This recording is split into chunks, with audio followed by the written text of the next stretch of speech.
nkhani za ukunduku.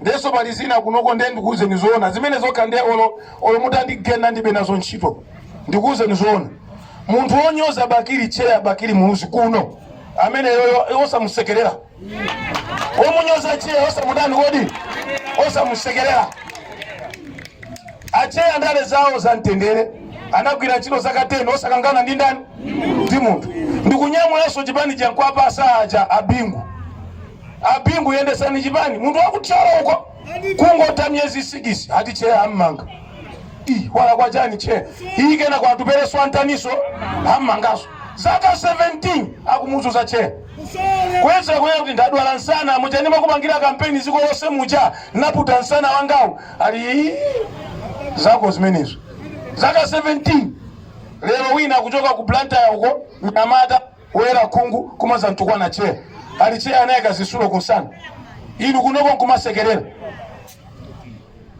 ine ndi wakongeresi koma munandivapo siku limodzi ndanyoza Cheya Bakili Muluzi munandivapo siku limodzi simutamva mwana kungoti mwana wa kongeresi anyoze Cheya amaitanidwa tsiku lomweyo discipline chifukwa chani ifeyo tinaleredwa Cheya palibe chimene analakwa ndi mwana mulakwira nda TPP kumulanda chipani lero bwezi UTF nkhani za ukunduku.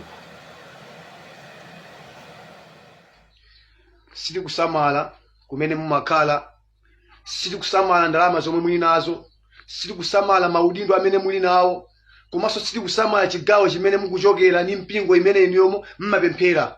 Koma zilongozi ngati mukunyoza President wa Dr. McCarthy Lazarus Chakwera pamenepo pakati pa iweyo ndine pali udani wakulu kwambiri misakudula makutu. Palibe mwana amene amavomereza kuti kholo lake lisitukwanidwa. Ine siningalole kuti Dr. Lazarus Chakwera situkwanidwe ndili pompo. Imene ndiye ngozi. Mukadzafa kunena kuti mkango kuuseweretsa mchira utangokhala ndi zimene machitazo. Timakuonani tu koma timakusungeni ulemu. Koma tsiku ino ulemu uzatha. Ifeso tikutegera popanga china chilichonse kwa inu yasukuti amene madzoza mankhwala ndili nokai kamene mamenya ndili nokai ifeso timamenya mwavaiti komanso kumene ndimake mudzaona ngati akuopa koma lisakudula ni makosi ni chikwanjechi mukudiva koma mundisamaletu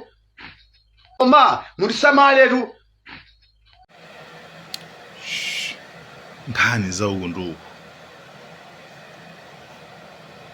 amene samba mtenga wa president hapa aliyesa radio tenga wa Chakwera makali modwanu onse awiri agwire bwinobwino aliyesa timba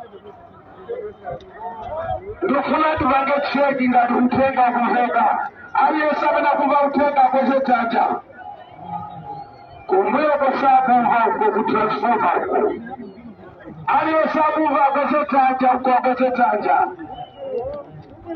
tidakalifunga la kutenda sakumva aliyesa amene akutimva kusanya by information nthawiya kwirani ntchito otumikira Chakwera aliyese pano amve Chacha mamba kwacha tikuti aliyese Chacha mamba kwacha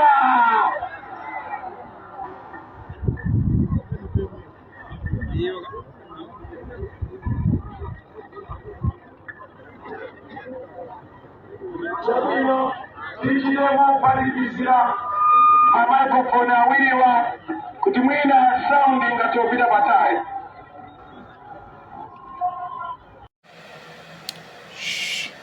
nkhani za ukunduku.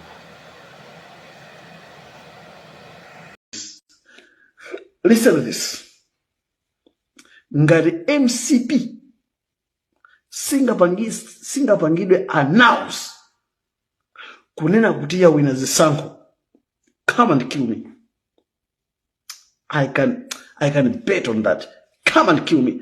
Ngati MCP singapangidwe announce kunena kuti ya wina zisankho, come and kill me. I can challenge you. I saw this very clearly and there is no question about it. No compromise about it. It is like that. nkhani za ukunduku. yo ati peje ife ati kwate akutani ati kwate ndekuli chani ati thandize tinafana njalo nakasi mukataka ati kwate ndikutishe wako nzosi chabwino chabwino mwalusano kwa basi njala bwana nkhani za uku ndi uku.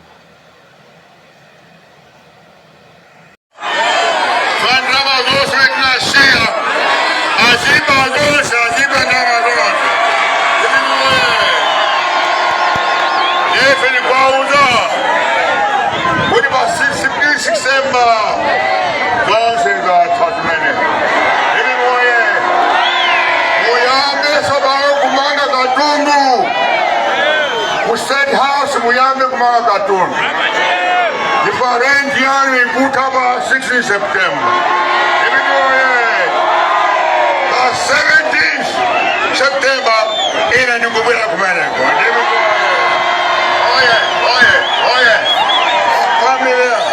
Kumena utakosa zosi zokusa zimezi. Sausi uzezi kuinika kuliangwezesha.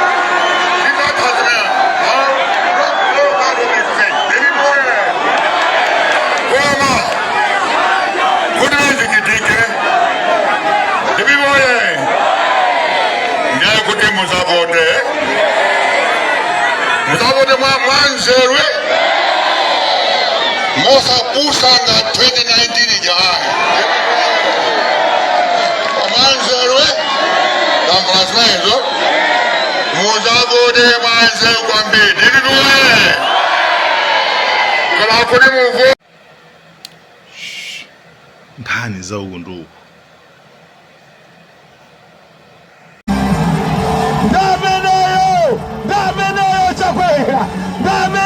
Chakwera ziko mkwambiri DJ mama aliyesetaja mwamba kwacha tujire waja wa mpavu kuti zivomerezi zifike ku Page House kwacha Dr. Chakwera tikuda Chakwera watu ndani watu ndi ndani. And I cannot sit free at home watching Malawi to be destroyed. So when people came and asked me to stand again in this constituency, I agreed. But I'm not coming here to campaign for myself. You already know what I'm going to do and what I promised.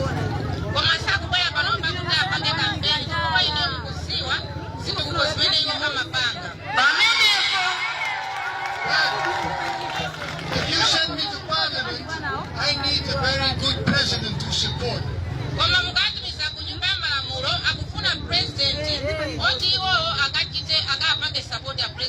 Now which president can that be? Which president can it be?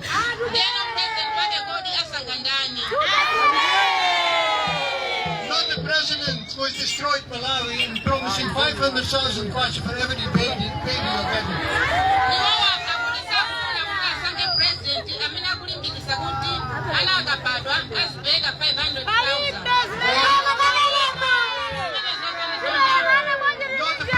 Who's promising 500 billion for every district. There is no money.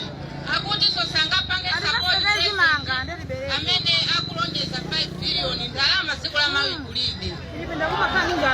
the president who's promising 5 billion for each constituency. There is no money. He's lying.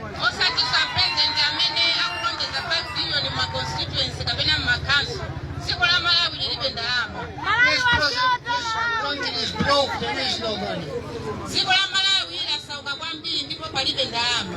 We need a president who is teaching us to fish. We need a president who is teaching us how to make money.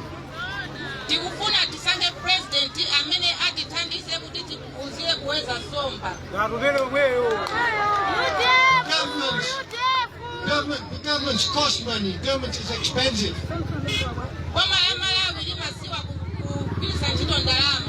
Business makes money. Business first. Now who is the president who's going to do that?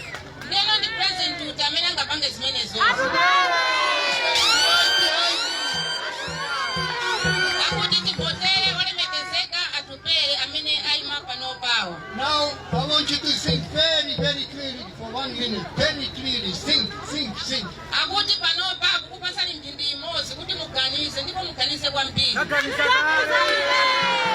Don't make a mistake. Vote for him. Vote for me so I can assist him.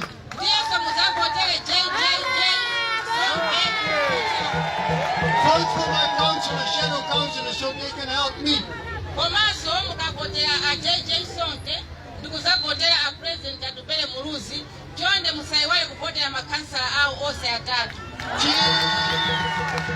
Chico Cuco Muyulefo